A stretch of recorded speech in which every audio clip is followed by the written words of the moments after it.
विमल पोलो जोबा केसरी, हर पल मनाओ केसरी त्योहार।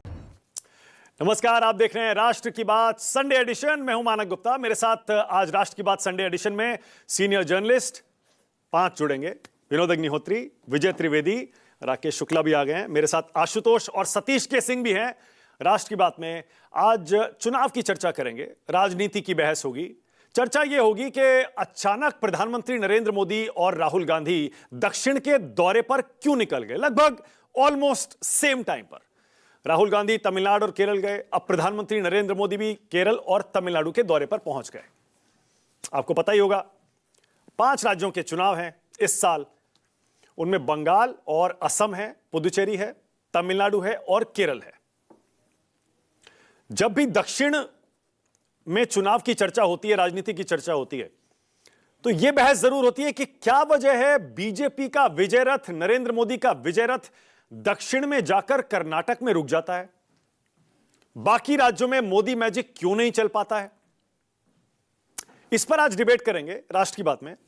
लेकिन पहले जरा यह ऊपर देखिए, कैसे प्रधानमंत्री तिरुवनंतपुरम और चेन्नई दोनों जगह हाल के दिनों में, पिछले 2-4 दिनों में गए, बड़ी बड़ी योजनाओं की शुरुआत की। चेन्नई में तो एक बड़ी जनसभा भी की। दोनों जगह अप्रैल और मई में उसके बाद चुनाव हो सकते हैं। अब तमिलनाडु और केरल एक साथ दक्षिण के 2 अहम राज्य जब चुनाव में जाएंगे, तो जाहिर है कांग्रेस पार्टी, लेफ्ट पार्टियां, बीजेपी, डीएमके, एआईएडीएमके, बहुत सारी ऐसी पार्टियों की चर्चा होगी जिनकी चर्चा उत्तर भारत में हम कम करते हैं, हिंदी बेल्ट में कम करते हैं, लेकिन आज करेंगे। राहुल गांधी का भी देख लीजिए। राहुल गांधी भी 13 जनवरी को पहुंचे तमिलनाडु, छुट्टी से आए थे।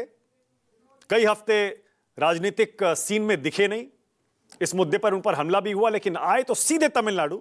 उसके बाद केरल गए 19 जनवरी को, वहां भी जैसे मैंने बताया चुनाव होने वाले हैं। अब जरा पहले आपको दक्षिण के बारे में कुछ बुनियादी जानकारी दे देता हूं। दक्षिण में मोटे तौर पर 6 राज्य माने जाते हैं। वहां किसकी सरकार है जरा देखिए। 4 अहम राज्यों में इंडिया गठबंधन के दलों की सरकारें हैं। तमिलनाडु में डीएमके है, तेलंगाना में कांग्रेस की सरकार है, कर्नाटक में भी कांग्रेस की सरकार है और केरल में लेफ्ट पार्टियों की सरकार है। अब आप ये पूछ सकते हैं कि वो इंडिया गठबंधन में है या नहीं है, ये मैं फैसला आप पर छोड़ता हूं। दक्षिण में सिर्फ 2 राज्य ऐसे हैं जहां पर एनडीए की सरकार है। आंध्र प्रदेश में टीडीपी के साथ और पुदुचेरी में भी एआईएनआरसी के साथ। अब कर्नाटक के अलावा कहीं भी बीजेपी इन सारे राज्यों में अपने दम पर चुनाव नहीं जीत पाई है। देश भर में कौन कौन से ऐसे राज्य हैं जहां बीजेपी आज तक चुनाव नहीं जीत पाई है और किसी सहयोगी के साथ भी सरकार नहीं बना पाई, जरा ये भी देख लीजिए। 4 मोटे तौर पर ये राज्य हैं। इनमें है एक तो बंगाल, तेलंगाना, तमिलनाडु और केरल। कुछ सालों पहले तक लोग सोचते थे जम्मू कश्मीर में बीजेपी कभी सरकार नहीं बना पाएगी, फिर सोचते थे ओडिशा में कभी नहीं जीत पाएगी। ओडिशा में तो इतनी जबरदस्त मेजॉरिटी आई, जम्मू कश्मीर में पीडीपी के साथ बीजेपी सरकार बना ही चुकी है। पंजाब, जहां बीजेपी बहुत अच्छा प्रदर्शन अपने दम पर नहीं कर पाती, वहां भी अकाली के साथ मिलकर सरकार बना चुकी है।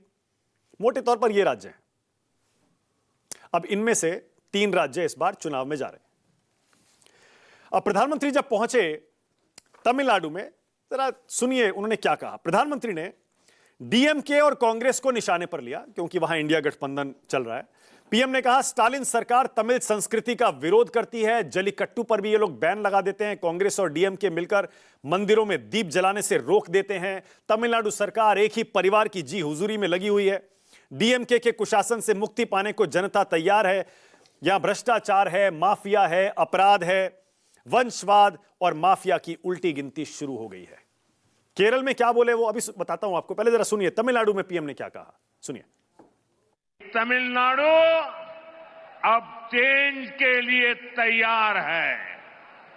तमिलनाडु अब डीएमके के कुशासन से मुक्ति चाहता है।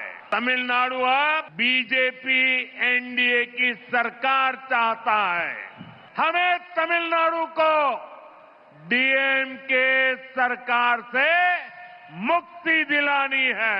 मैं ये साफ साफ देख सकता हूं डीएमके सरकार के एग्जिट का काउंटडाउन शुरू हो चुका है।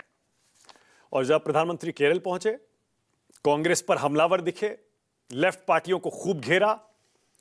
याद रखिए, केरल देश का इकलौता राज्य है जहां अब लेफ्ट पार्टियां सत्ता में बची हैं। बंगाल से लगभग साफ हो चुकी हैं। बिहार के कुछ इलाकों में अभी भी लेफ्ट का प्रभाव है, लेकिन सिर्फ केरल ही है जिसे अभी भी उनका गढ़ कहा जा सकता है। पर इस बार लोग कह रहे हैं कांग्रेस वहां मजबूत स्थिति में है। प्रधानमंत्री ने कांग्रेस को मुस्लिम लीग और माओवादी से जोड़ दिया। बोले ऐसी सोच वालों से सतर्क रहें, कांग्रेस केरल को अपनी लैब बना रही है, यह कहा पीएम ने। कट्टरपंथ को कांग्रेस बढ़ावा दे रही है, आस्था की धरती को मुस्लिम लीग के एजेंडे से बचाना है। बीजेपी को एक मौका दीजिए, प्रधानमंत्री कहते हैं। जिसने आपको लूटा उनसे एक एक पैसा वसूल किया जाएगा। और पीएम ये कहते हैं 25 साल तो चले गए, अगले 25 साल में केरल को विकसित बनाने के लिए बीजेपी को बहुमत दे दीजिए।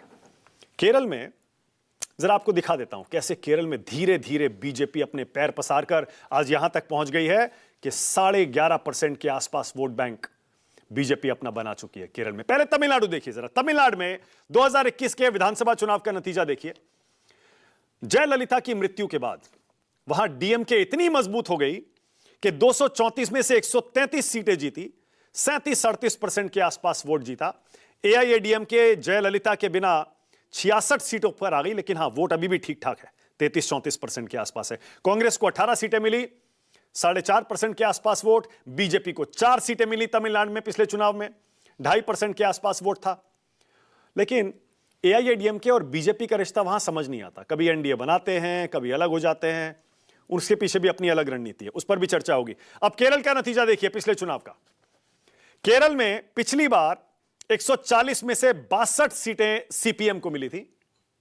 इन 62 सीटों के साथ सीपीएम को वोट मिला था 25% के आसपास। सीपीआई को 17 सीटें मिली थी, वोट था 7.5% के आसपास।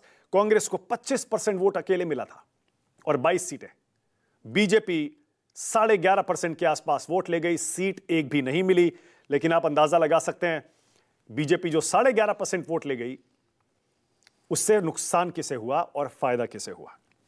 वैसे मोटे तौर पर आपको जरा याद दिला दूं, यह आंकड़ा भी दिलचस्प है। देश में 15 राज्यों में आज बीजेपी की सरकार है, 5 राज्यों में एनडीए की सरकार है। कुल 20 राज्यों में आज एनडीए की सरकार चल रही है। और इंडिया गठबंधन की कितनी है यह भी जरा देख लीजिए।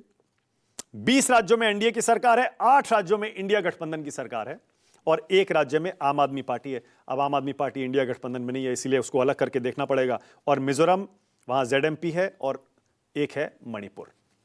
यह सिर्फ आपकी जानकारी के लिए। चलिए शुरू करते हैं चर्चा और विश्लेषण राष्ट्र की बात में संडे एडिशन में। आज का सवाल आपकी स्क्रीन पर आ रहा है। पहला सवाल, 4 राज्यों में हर बार बीजेपी क्यों जाती है हार?